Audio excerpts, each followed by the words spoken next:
ಧರೆಗುರುಳಿದ ಬೃಹತ್ ಮರ ತಪ್ಪಿದ ಅನಾಹುತ. ಬಿಸಿಲು ಬಿಸಿಲು ಅಂತ ಹೇಳ್ತಾ ಇದ್ದು ಈ ಬಾರಿ ಅಂತೂ ಹುಬ್ಬಳ್ಳಿ 40 ಡಿಗ್ರಿ ಹೋಗಿತ್ತು. ಕಾರಿನ ಮೇಲೆ ಬೃಹತ್ ಮರ ಬಿದ್ದಿದೆ. ಕಾರಿನಲ್ಲಿದ್ದಂಥ 4 ಪ್ರಾಣಾಪಾಯದಿಂದ ಪಾರಾಗಿದ್ದಾರೆ.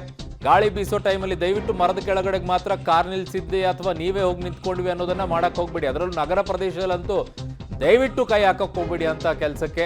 ಎಲ್ಲಾದ್ರೂ ಬಿಲ್ಡಿಂಗ್ ಇದ್ರೆ ಹೋಗಿ ನಿಂತ್ಕೊಳ್ಳಿ. ಸೊ ಕಾರಿನ ಮೇಲೆ ಬೃಹತ್ ಮರ ಬಿದ್ದಿದೆ. ಸೊ ಆ ಬೃಹತ್ ಮರ ಬಿದ್ದಾಗ ಕಾರ್ ಇತ್ತು ಕೆಳಗಡೆಗೆ. ಆ ಕಾರ್ನಲ್ಲಿದ್ದಂಥ 4 ಈಗ ಪ್ರಾಣಾಪಾಯದಿಂದ ಪಾರಾಗಿದ್ದಾರೆ.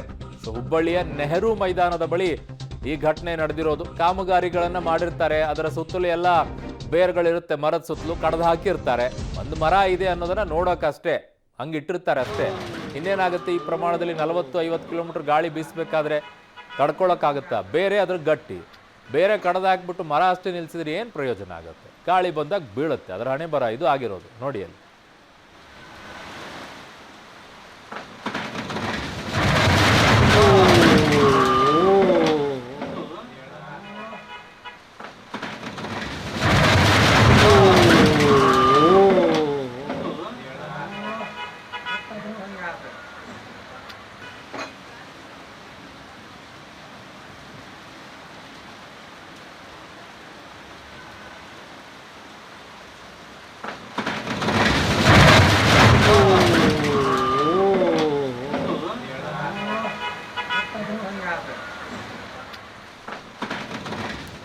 ನೋಡಿ, ಇದು ಹುಬ್ಬಳ್ಳಿಯಲ್ಲಿ ಆಗಿರೋದು.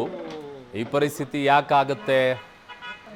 ಅಭಿವೃದ್ಧಿ, ಅದೇ ಮರ ಕಡಿ ಅಭಿವೃದ್ಧಿ ಮಾಡು, ಮರಗಳ ಬೇರೆ ಕಡಿ ಅಲ್ಲೊಂದು ಚರಂಡಿ ಮಾಡು. ಅದನ್ನ ಏನು ಮಾಡಬೇಕು, ಹೇಗೆ ಮಾಡಬೇಕು, ಯಾವುದೂ ಇಲ್ಲ, ಸುಮ್ಮನೆ ಮಾಡ್ತಾ ಇರ್ತಾರೆ. ಬೇರೆ ಕಡ್ದಿರ್ತಾರೆ, ನಾವು ಮರ ಕಡ್ದಿಲ್ಲ ನೋಡಿ ಅಂತಾರೆ.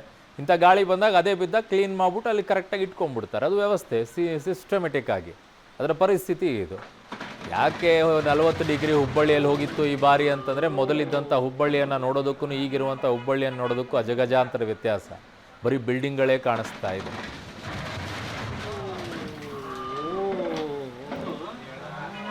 ನನ್ನ ಸಹೋದ್ಯೋಗಿ ಹುಬ್ಬಳ್ಳಿಯಿಂದ ಸುನೀಲ್ ಪಾಟೀಲ್ ಈಗ ನನ್ನೊಂದಿಗೆ ಸಂಪರ್ಕಕ್ಕೆ ಸಿಗ್ತಾ ಇದ್ದಾರೆ. ಸುನೀಲ್, ಈ ವಿಚಾರದಲ್ಲಿ ಹುಬ್ಬಳ್ಳಿ ಈ ಬಾರಿ 40 ಡಿಗ್ರಿ ಹೋಗಿತ್ತು. ಮರ ನೋಡಿದ್ರೆ ಬೀಳುತ್ತೆ. ಏನು ತುಂಬ ಬ್ಯೂಟಿಫುಲ್ ಆಗಿ ಕಾಮಗಾರಿಗಳೆಲ್ಲ ಮಾಡಿರ್ಬೇಕು ಅನ್ಸುತ್ತೆ ಅಲ್ವಾ? ಬೇರುಗಳನ್ನೆಲ್ಲ ಕಡಿದು ಮರ ಅಷ್ಟೇ ಕಾಣೋ ರೀತಿಯಲ್ಲಿ. ನಿಜಕ್ಕೂ ಕೂಡ ಮಹಾನಗರ ಪಾಲಿಕೆಯ ಅವ್ಯವಸ್ಥೆ, ಮಹಾನಗರ ಪಾಲಿಕೆಯ ಒಂದು ಅವಾಂತರಗಳು ಈ ಮಳೆಯಲ್ಲಿ ಗೊತ್ತಾಗ್ತಾ ಇದೆ. ಇದು ವರ್ಷದ ಈ ಒಂದು ಬಿಸಿಲಿನ ಕಾಲದಲ್ಲಿ ಮಳೆ ಆಗಿದೆ. ಮಳೆಯಲ್ಲಿ ಕೂಡ ಇಂತಹ ಒಂದು ಅವಾಂತರಗಳು ನಿಮ್ಗೆ ಕಾಣ ಸಿಗ್ತಾ ಇರುವಂತದ್ದು. ಮೂಲ ಕಾರಣ ನೀವು ಹೇಳಿದಂತೆ ಒಂದು ಅಭಿವೃದ್ಧಿ ಹೆಸರಿನಲ್ಲಿ ಈ ರೀತಿಯ ಒಂದು ಬಿಲ್ಡಿಂಗ್ಗಳು ನಿರ್ಮಾಣ ಆಗಿರುವಂತದ್ದು. ಎರಡನೇದು ಸ್ಮಾರ್ಟ್ ಸಿಟಿ ಹೆಸರಿನಲ್ಲಿ ತಮಗೆ ತಿಳಿದಂತೆ ಹೇಗ್ ಬೇಕೋ ಹಾಗೆ ಕಾಮಗಾರಿಗಳು ನಡೆಸ್ತಾ ಇರುವಂತದ್ದು ಈ ವಾರಾಂತ್ಯಕ್ಕೆ ಸೃಷ್ಟಿಯಾಗಿರುವಂತದ್ದು. ಒಂದ್ ಕಡೆ ರಸ್ತೆ ಮಾಡ್ತಾರೆ, ಪಕ್ಕದಲ್ಲಿ ಚರಂಡಿ ಮಾಡಲ್ಲ. ಇನ್ನು ಚರಂಡಿ ಮಾಡ್ತಾರೆ, ಪಕ್ಕದಲ್ಲಿ ರಸ್ತೆ ಮಾಡಲ್ಲ. ಎರಡೂ ಮಾಡಿದ್ರೆ ಅಲ್ಲಿ ಕಾಂಕ್ರೀಟ್ ಹಾಕಿರಲ್ಲ. ಸೊ ಇಂತಹ ವ್ಯವಸ್ಥೆಯಲ್ಲಿ ಜನ ಬದುಕ್ತಾ ಇದ್ದಾರೆ. ಸೊ ಇದಕ್ಕೆ ಸಾಕ್ಷಿ ಎಂಬಂತೆ ಮಳೆರಾಯ ಇವತ್ತು ತನ್ನ ಪ್ರತಾಪವನ್ನು ತೋರಿದ್ದು ವಿವಿಧ ಕಡೆ ಇದೇ ರೀತಿಯಾಗಿ ಮರಗಳು ಧರೆಗಳು ಇದಾವೆ. ನೀವು ಹೇಳಿದಂತ ಅವೈಜ್ಞಾನಿಕವಾಗಿ ಮರಗಳನ್ನ ಬೇರುಗಳನ್ನ ಕಡಿದ ಪರಿಣಾಮ ಮರಗಳು ಈ ರೀತಿಯಾಗಿ ಧರೆಗಳು ಇರುವಂತದ್ದು. ಹಲವು ಕಡೆ ವಿದ್ಯುತ್ ಸಂಪರ್ಕ ಕಡಿತಗೊಂಡಿದೆ. ವಿದ್ಯುತ್ ತಂತಿಗಳು ಎಲ್ಲೆಂದರಲ್ಲಿ ಕಳಚಿ ಬಿದ್ದಿದ್ದಾವೆ. ಮತ್ತೊಂದು ಕಡೆ ಅಪಾರ್ಟ್ಮೆಂಟ್ಗಳಿಗೆ ನೀರು ನುಗ್ಗಿದ್ದಾವೆ. ಸೊ ಇಷ್ಟೆಲ್ಲ ಅವಾಂತರ ಆದ್ರೂ ಕೂಡ ಇನ್ನೂ ಕಾರ್ಪೊರೇಷನ್ ಅವರು ಸ್ಥಳದಲ್ಲಿ ಎಲ್ಲೂ ಬಂದಿಲ್ಲ.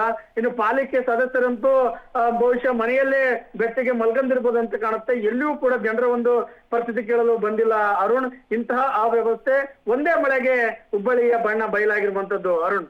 ಓಕೆ ಸುನಿಲ್, ಮೋಸ್ಟ್ಲಿ ನಿನ್ನೆ ಇವತ್ತು ನಾಳೆ ರಜೆ ಅಲ್ವಾ, ಎಲ್ಲೋ ಒಂಚೂರು ಟೂರಿಗೆ ಹೋಗಿರ್ತಾರೆ, ಸುತ್ತಾಡ್ಕೊಂಡು ಬರ್ತಾರೆ. ನಾಳೆ ಪಾಪ ಬಿಡು ಆದ್ಮೇಲೆ ಸೋಮವಾರ ಏನೋ ಸಿಗ್ಬೋದು, ಅವಾಗ ನೋಡ್ಕೊಳ್ಳಿ. ಬಂದರೆ ಕೆಲಸ ಮಾಡಿದರೆ ಇರ್ರಿ. ಮಳೆನಂತೂ ನಾನು ಬೈಯಲ್ಲ, ಮಳೆ ಪಾಡಿಗೆ ಬರ್ತಾ ಇದೆ, ಮಾಡಿರೋ ಎಡವಟ್ಟುಗಳಿಗೆ ಅನುಭವಿಸ್ತಾ ಇದ್ದಾರೆ ಅಷ್ಟೇ. ಧನ್ಯವಾದಗಳು ಸುನಿಲ್ ನಿಮ್ಮೆಲ್ಲ ಮಾಹಿತಿಗೆ.